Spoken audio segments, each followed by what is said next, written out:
YouTubers, quick update on how we're going here. I haven't made a starting video yet, but anyway, now that does look a bit bad there, but that's where the whole saw run out because there was 2 layers and the second layer only come to about there, so it was a fucking prick to cut. Still got it through. So that's the clutch or master cylinder roll. That's the 2 bolts holding the top of the clutch pedal box in. Now it does look a bit rugged, but I mean, it's not, you know, doesn't have to be art here. So there's the pedal box, there's the hole through the firewall. If I can just, can't see where I'm pointing. There's the box there. I don't know if I can get technical here and zoom in. There, that's through the firewall. Up there, if I can get back in here, should be able to see the mounting bolts. Anyway, that's that. So I'm about to put the cylinder itself in, which is sitting somewhere. There it is. It's just a standard PBR type. And there's the selector set up. So yeah, as you can see, it's the cables. I like to cut the hole in the firewall just there. So yeah, they're piss easy at the moment. There's the clutch. There's the gearbox. I'll talk about them more later. And I'm just doing a bit of a recording on the run. There's my nice clean new engine to put in. I suppose if I zoom out that'll help. So thanks for watching. Alright, so anybody else doing this conversion, your next run-in is going to be this little bugger here. Now that's the torque converter end sits in here. And it's pretty heavily slammed in there. So what I did was got the good old Stilsons or whatever you want to call them and twisted it around. That loosened it and it started to come out. So as it come out I managed to sort of pull and yank on it some more and got it out. Now the flywheel is ready for the clutch here. So I'll just bolt that up. Or the flywheel, sorry. The crank's ready for the flywheel. So I'll do that. So you just turn the light. Is that on? Not yet. There you go. So far, new fuel filter. There's selector cables, as I think I showed last time. Clutch. There's your clutch. Master cylinder. Selectors all installed. I've just got it all sitting here at the moment. I'll just pick this up. There goes the radio. So as you can see, it's bolted to the floor with those 2 bolts which are original mounts, and then 2 tech screws on the end there, self tappers, whatever you want to call them, which these 2 are 12mm bolts, or 12mm heads, I suppose, 7 or 8mm bolts. So I mean that's more than enough to hold the selector in. It was just lifting a little bit in this end, so I just jammed them in because they're rubber mounts, so that'll hold it all steady. I mean, you don't need any more than that. If you do, I'll just weld fucking thing to the floor. In the future, I mean, that's not hard. You can just easily stick weld it in there. Wouldn't need to worry about removing paint. There's clutch pedal. As you can see, it's on a bit of a skew, but to get there, I want, because I've left the auto brake pedal in there, I wanted to get it as far away as I could, but I might just end up putting the manual brake pedal in anyway. But yeah, I will get the pair of multi grips and bend that so it's straight, so it looks half decent. What I've also got, I might show you while we're at it. There's the engine bolted up, but the major piss off for today has been there's 7 different starter motors for Magnas. I've got 3, none of them fit, so gonna meet the bloke I got the engine off. He's been absolutely brilliant. He's going to meet me halfway between here and Morwell, which is, I don't know, probably about Longwarry, Goon area, tomorrow afternoon, and drop me off the original flywheel off this gearbox. But you know, I suppose you must expect these things, you can't put not. I think that starter motor, that's off the TR. I think that is the same. Yeah, it looks to be about the same as this one, whereas I need to sort of have a deeper, the gear itself needs to be further out from the bolt, so it can't be just in a straight line. Yeah, that all will need a different flywheel, different ring gear. I think the thing is those ring gear might be, that's too far back for these motors to engage. I don't think it's so much, although when you look at that, yeah, it's nowhere near it. But you wouldn't really want that flywheel any closer to the casting, so this might become a bit of a prick of a thing, I think.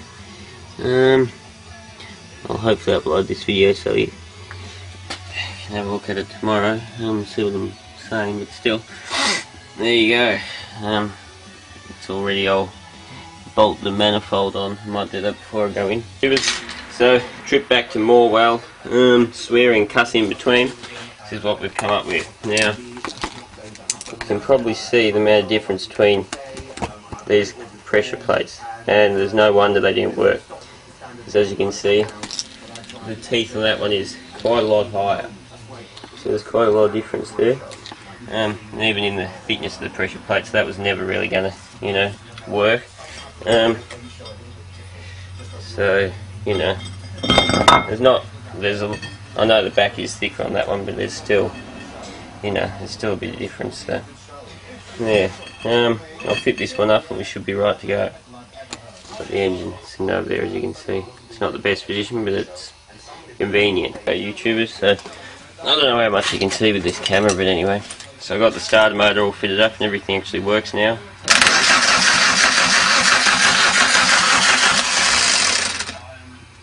Ring gear, well, the starter motor itself doesn't sound too good, but oh well, worse things have happened, so I can always rectify that along the line. I just want to get the thing back together for now.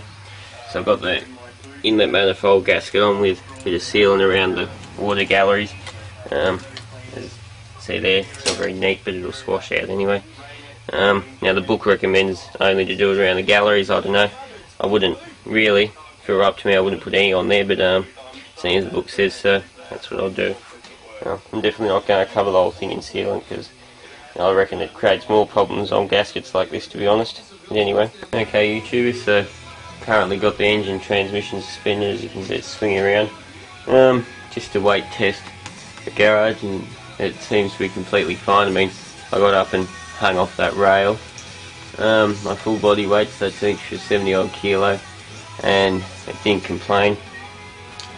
So anyway, we're basically all ready to go in. The other difference that I noted was that relay shaft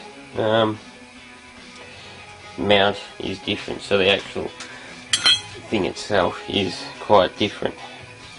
So anyway, now what I have realised is, since I've got that relay shaft in, there's not much chance of getting that, getting the, what is it, sorry, the drive shaft in. Although I might be able to shoehorn it in while it's in there, but I'm probably going to have to remove that. I didn't have to remove it, taking it out, but although I might be able to slip that in, I reckon I might be alright with that one. That one definitely has to come out. That's alright. So yeah. Yeah, I suppose I'll keep you updated. I'll probably, once I start putting it in, there won't be another update until I get it all bolted in. Now, is this a sight or what? No, where's my torch gone? Hang on. But this looks a little bit better than last time you saw it, I believe. I'm looking for the torch. There it is. But that's all in.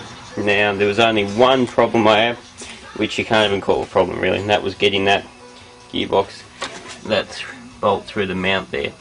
But, you know, that took me about 5 minutes of fucking around and it's done, so I mean you can't call that much of a problem.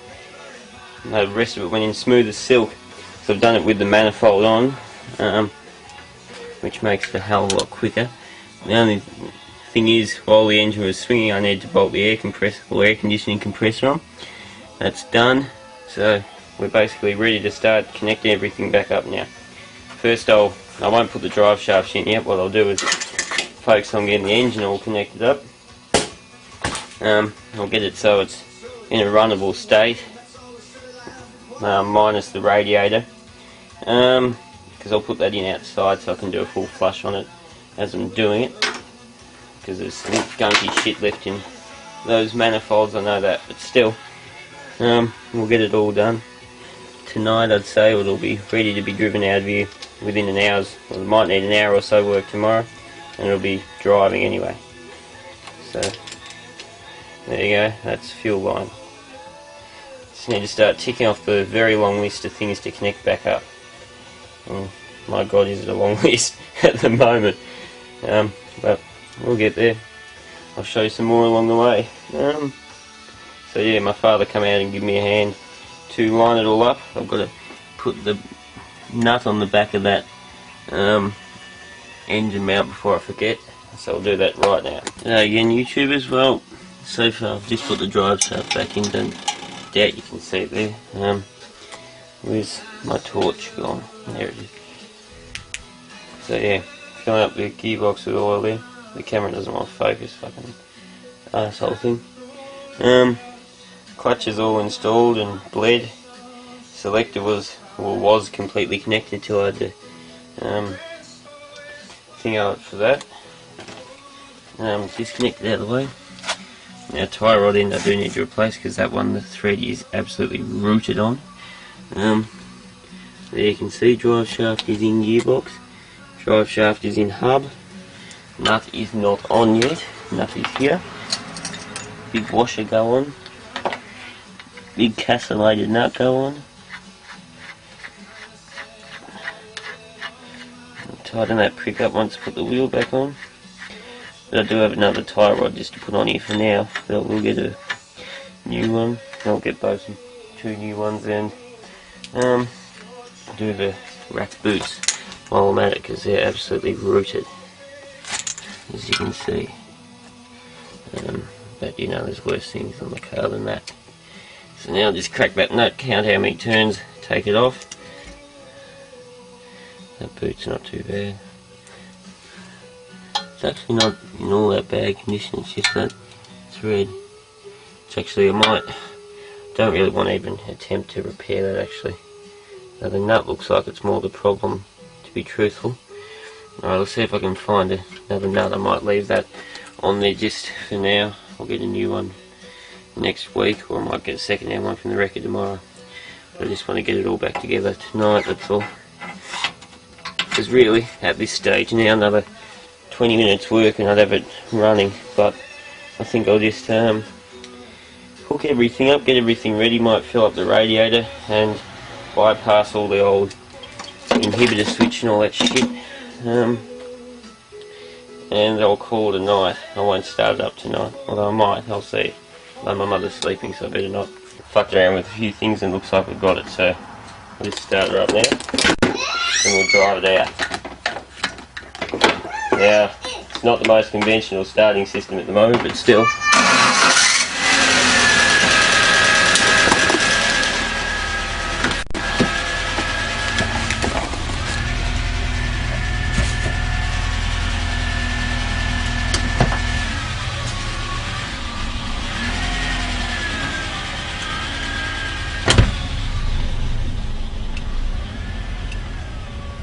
Let's see if we got first.